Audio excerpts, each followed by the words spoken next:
लेकिन इतिहास का यह पूरा सच यहीं खत्म नहीं होता है, बल्कि यहां से तो यह असली कहानी शुरू होती है, जो अब हम आपको बताते हैं। दरअसल जब 15 अक्टूबर 1937 को जिन्ना ने वंदे मातरम का विरोध किया, तब नेहरू ने पहली बार वंदे मातरम और उसके अर्थ को समझने का प्रयास किया। जी हां, आपने ठीक सुना है। इसके पहले तक नेहरू ने ना तो बंकिम चंद्र चट्टोपाध्याय की महान रचना आनंद मठ को पढ़ा था, और ना ही इसके पहले तक नेहरू को वंदे मातरम के छंदों का अर्थ मालूम था। और यह बात मैं ऐसे ही नहीं बोल रहा हूं, कोई मन से नहीं बोल रहा हूं, यह बात स्वयं नेहरू ने नेताजी बोस को लिखे एक पत्र में स्वीकार की थी।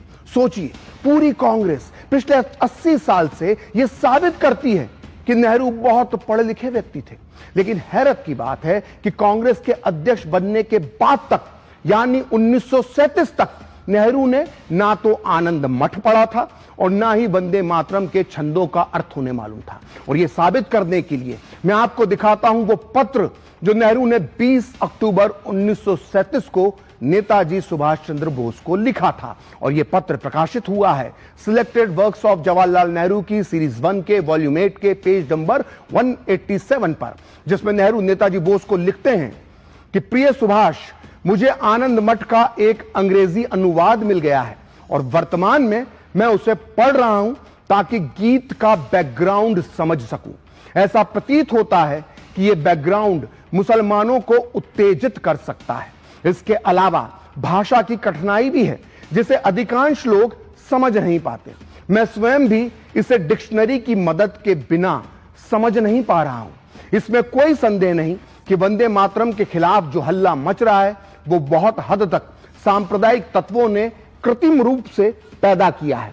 लेकिन ऐसा भी लगता है कि इस विरोध में कुछ वास्तविक आधार भी है। जो लोग सांप्रदायिक दृष्टिकोण रखते हैं वे इससे प्रभावित हुए हैं।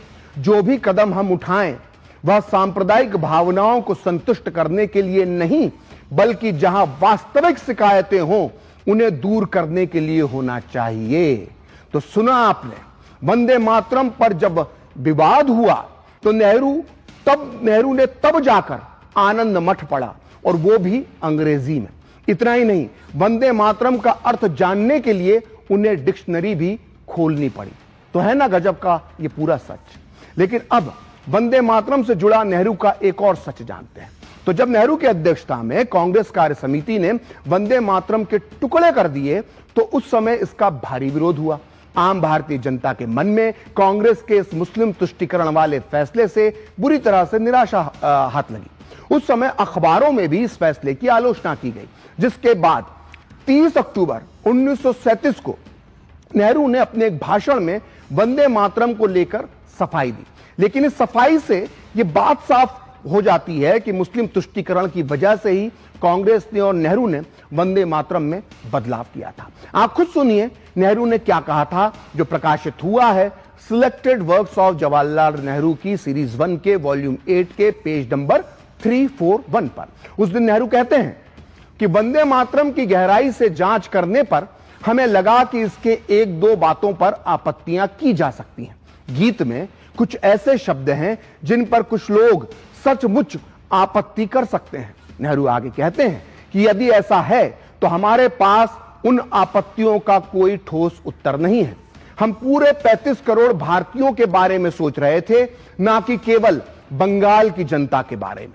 हमें बहुत से ऐसे लोगों को भी समझाना है जिन्हें वंदे मातरम गीत के बैकग्राउंड का ज्ञान नहीं है। बहुत कम लोग जानते हैं कि यह गीत कब और कैसे उत्पन्न हुआ।